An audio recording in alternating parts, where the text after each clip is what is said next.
The story of Mount Veeder begins 38 miles away with the San Francisco Bay and its influence on the Napa Valley.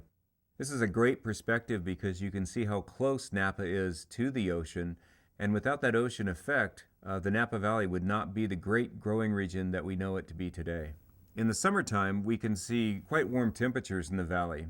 And without the fog that is allowed to draw in San Francisco nearly every night, especially in the summer, the valley would be a little too warm for premium wine grapes. But this fog acts as a natural air conditioner, keeping the valley nice and cool, adding crispness to the summer nights, which allows the natural acidity to remain in the grapes. All premium wine grape regions need that combination of nice warm summer days, but also some cool nights. As we start to drop down into the bay, we pass over the famous Golden Gate Bridge, and in front of us is the San Francisco Bay, and to the north, the San Pablo Bay. The San Pablo Bay is important to us because it has direct marine influence on our Susquehanna vineyard, and that's the home of our Hess Collection Chardonnay. You'll find that on the east side of the mountain range as we head towards the Napa Valley. Without this bay influence, we wouldn't have the nice bright acidities and the crisp fruit flavors that we recognize from this vineyard, and it's really paramount to the climate and the terroir of our Hess Collection Chardonnay.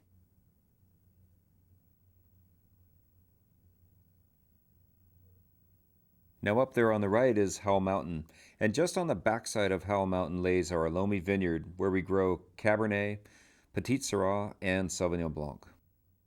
And on the west side of the range, moving around the valley and to the left side of your screen, or the west side, is our home appellation, Mount Veeder.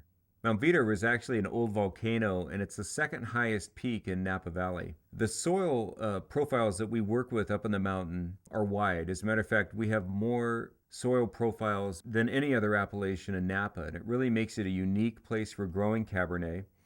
And we have 3 different vineyards on Mount Veeder: Veeder Summit, Veeder Hills, and Mont La Salle, each at a different elevation, each with different soil type, and each bringing something a little different to the blend.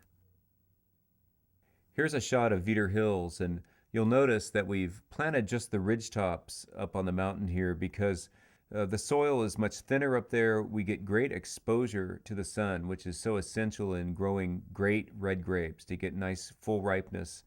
The soil type here is a clay loam over shale, and it really limits the root zone, which then creates very small berries, very intense wines, and as a result, wines that have great ageability. This vineyard is planted predominantly to Cabernet, although we're finding that Malbec works quite well in what we would call lower appellation, yet still 1,000 feet over the valley floor. Back in the 70s, when Donald Hess first saw our Mount Veeder vineyards, it's easy for me to see what drew him to the property. You can really tell how the vineyard and the natural terrain is intermingled. And for Donald, he always had a dream of sustainable farming, doing things in the most natural way. And what Mount Veeder represents for him, I think, is a place where man and nature can coexist. And now we'll go up to our Veeder Summit vineyard, and at 2,000 feet elevation, this is just a stunning vineyard. It's literally carved out of volcanic rock to a large degree.